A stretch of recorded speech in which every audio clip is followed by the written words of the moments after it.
All right, so we have one of my favorites, standing single arm cuffed fly. Now, there's two ways you can do this. Now, we want to have the cuff around the wrist area.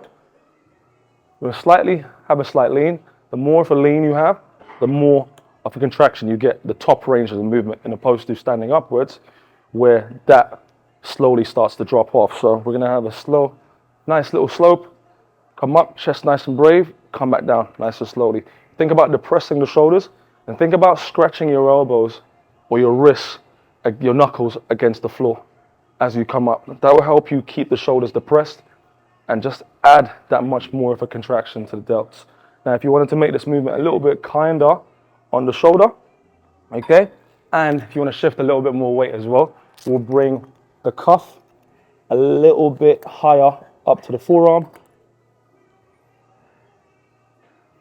And that movement feels a lot more adequate on the shoulder, personally for me, as the further away the cuff is from the shoulder, all right, the more me personally, or the majority of you, might be able to feel a little bit more trapped. So this just takes the traps out of the equation a little bit more and just gives you less to focus on as we're moving towards the joint at work.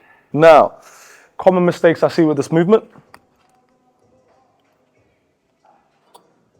okay, is sloping the shoulders forward too much and adding momentum to the movement. Whenever you're doing a movement as particular as this, you want to make sure you control the eccentric and the concentric at the same time, okay? So we never want to be in a position where we have too much weight on the stack and we're just creating momentum with the movement, all right? Another common mistake I see with this one is not having the palms facing down to the floor, okay?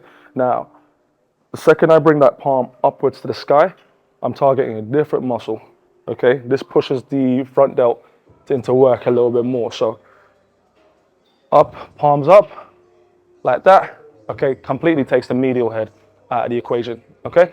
Now, an alternative to this movement, if you don't have a cuff, this isn't in many gyms. This is a personal piece of equipment that you'd probably have to bring with you. If you don't have this available,